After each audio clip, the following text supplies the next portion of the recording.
बिस्मिल्लाहिर्रहमानिर्रहीम। अस्सलाम वालेकुम। Fourth year class.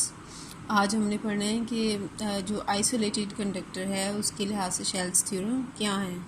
हमने पहले इलेक्ट्रिक फील्ड पढ़ा और हमने कहा कि अगर आपके पास एक चार्ज्ड आइसोलेटेड कंडक्टर है जिस पे चार्ज डिस्ट्रीब्यूशन यूनिफॉर्म है तो उसके इनसाइड जो इलेक्ट्रिक फील्ड होता है वो हमेशा ज़ीरो होता है। गॉसेस लॉ की एक एप्लीकेशन थी ये, ठीक है। गॉसेस लॉ आपने कहा था कि एक्सेस चार्ज जो भी हम प्लेस करेंगे on an isolated conductor moves entirely to the surface of the conductor और in equilibrium none of the charge is found inside the body of the conductor. और इसी की वजह से ऐसे था कि जो इलेक्ट्रिक फील्ड था इनसाइड द कंडक्टर वो ज़ीरो हो गया। अब हमने इसको इस तरह से प्रूव करना है कि अगर हम किसी आइसोलेटेड कंडक्टर को की सरफेस को चार्ज दें और तो वो चार्ज उसको यूनिफॉर्मली अपने आप को डिस्ट्रीब्यूट कर लेगा ओवर द कंडक्टर और उसके इनसाइड इलेक्ट्रिक फील्ड ज़ीरो है और पोटेंशियल जो है वो कांस्टेंट रहेगा। यानी an excess charge placed on an isolated conductor distributes itself on the surface so that all points in the conductor whether on the surface or inside come to the same potential। ये theorem है जिसे हमने prove करना है, ठीक है। अब ये थ्योरम जो है ये तब भी होल्ड करता है अगर हम इसके अंदर कोई कैविटीज़ ले लें और उन कैविटीज़ पे कोई नेट चार्ज हो या ना हो। अब इसका पहला प्रूफ क्या है, देखिए हमने प्रूव क्या करना है कि इस कंडक्टर के इनसाइड जो पोटेंशियल है ये सेम है। अब सेम पोटेंशियल का मतलब क्या है कि इसमें कोई करंट फ्लो नहीं करना चाहिए। तो देखिए अगर हम इस कंडक्टर को देखें इक्विलिब्रियम पोजीशन में तो इसके अंदर कोई करंट्स एक जगह से दूसरी जगह फ़्लो नहीं कर रहे। अगर पोटेंशियल डिफरेंस होगा तो चार्जेस यानी इलेक्ट्रॉन्स जो हैं they will move from lower potential to the higher potential. आपको पता है नेगेटिवली चार्ज होते हैं इसलिए they move from low potential to the high potential. तो अब यहाँ पे क्योंकि प्रैक्टिकली कोई करंट नज़र नहीं आ रहे इसका मतलब ये है कि प्रैक्टिकली यहाँ पे कोई पोटेंशियल डिफरेंस नहीं है, इसीलिए यहाँ पे कोई चार्जेस फ्लो नहीं कर रहे, कोई करंट यहाँ देखने में नहीं आ रहा। तो ये प्रूव हो गया कि potential inside the conductor is same, ठीक है। अब दूसरा जो प्रूव है उसका वो हम मैथमेटिकल कर सकते हैं। आपको पता है हम लिख सकते हैं पोटेंशियल डिफरेंस जो है ये हमने सरफेस ऑफ द कंडक्टर पे दो पॉइंट्स ले लिए ए और बी। इसके पोटेंशियल को वी ए कह दिया, इसके पोटेंशियल को वी बी कह दिया। तो ये v b minus v a जो है इसको आप इंटीग्रेट कर लेंगे a to b e dot d s. अब ये ज़ीरो क्यों आएगा, क्योंकि ई ही वहाँ पे क्या है ज़ीरो है, तो ये पूरा क्या हो गया ज़ीरो। तो इसका मतलब ये है दोनों पॉइंट्स के दरमियान जो पोटेंशियल डिफरेंस है वो ज़ीरो है। तो अब उसके बाद देखें कि आप कोई चार्ज कंडक्टिंग शेल ले लें या सॉलिड चार्ज स्फीयर ले लें जिसका रेडियस क्या हो कैपिटल आर के बराबर हो।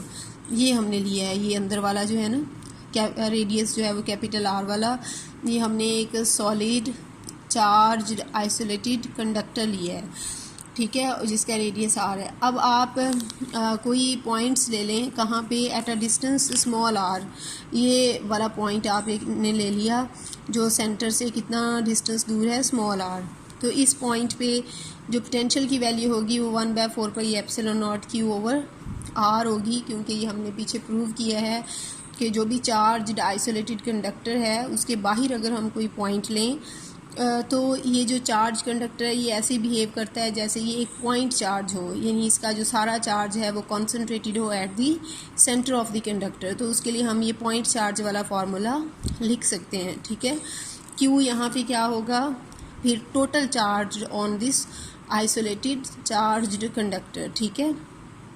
अब ये जो वी आर है अगर हम इस कंडक्टर के नज़दीक आना शुरू हो जाएं तो value of v r increases क्योंकि डिस्टेंस डिक्रीज़ हो रहा है, और जैसे ही हम इस सरफेस ऑफ द कंडक्टर पे पहुंचते हैं तो ये जो पोटेंशियल की वैल्यू है वो मैक्सिमम हो जाती है और हम इसको लिख सकते हैं 1/4 pi epsilon nought q over r, क्योंकि डिस्टेंस अब हमने रेडियस ऑफ द कंडक्टर के बराबर ले लिया है, ठीक है। इसको ग्राफ में देखें, ये आर डिस्टेंस है, ये डिस्टेंस जब डिक्रीज़ होना शुरू हुआ तो पोटेंशियल की वैल्यू इंक्रीज़ होना शुरू हो गई, और ये वाला जो पॉइंट है ये क्या है सरफेस ऑफ द कंडक्टर पे potential at a distance r from the centre. अब सरफेस ऑफ द कंडक्टर पे ये मैक्सिमम पोटेंशियल है। इसके बाद जब हम और अंदर जाएंगे सेंटर की तरफ, तो क्योंकि इनसाइड पोटेंशियल सेम है तो अब पोटेंशियल में फर्दर कोई चेंज नहीं आएगा, ये क्या हो जाएगा, कांस्टेंट। ठीक है, अब बात करते हैं इलेक्ट्रिक फील्ड की। इस पॉइंट आर पे, यहाँ पे जब हम थे, तो जो value of electric field strength है वो होगी 1/4πε0 Q/r², और साथ आर कैप लगा दिया। अब जैसे जैसे डिस्टेंस डिक्रीज होगा, क्योंकि r² के इन्वर्सली प्रोपोर्शनल है, तो value of E will increase, ये इंक्रीज़ होती गई। जैसे ही हम सरफेस ऑफ कंडक्टर पे पहुँचे तो इलेक्ट्रिक फील्ड स्ट्रेंथ की वैल्यू हो गई मैक्सिमम, और जैसे ही हम सरफेस से इनसाइड जाएंगे, तो क्योंकि हम प्रूव कर चुके हैं कि इनसाइड इलेक्ट्रिक फील्ड स्ट्रेंथ की वैल्यू क्या होती है, 0, तो it suddenly drops down to 0। Suddenly ये जो E है ये क्या हो जाएगा, 0 हो जाएगा। फिर उसके बाद हम अंदर सेंटर तक भी चले जाएं तो ये E की वैल्यू क्या रहेगी, 0 रहेगी। ठीक है, और इसको हम इस तरह भी प्रूव कर सकते हैं कि क्योंकि E को हम लिख सकते हैं पोटेंशियल, ये ग्रेडियंट जो है dV/dt, तो dV/dr आपने यहाँ पे लिखना है। ठीक है, तो अगर हम इनसाइड जाएंगे तो V कांस्टेंट है, तो ये जो dV/dr है ये भी क्या हो जाएगा, 0 हो जाएगा, क्योंकि V कांस्टेंट है तो dV क्या हो जाएगा, 0, तो इलेक्ट्रिक फील्ड स्ट्रेंथ जो है वो 0 हो जाएगी। ठीक है, यहाँ तक आप कर लें।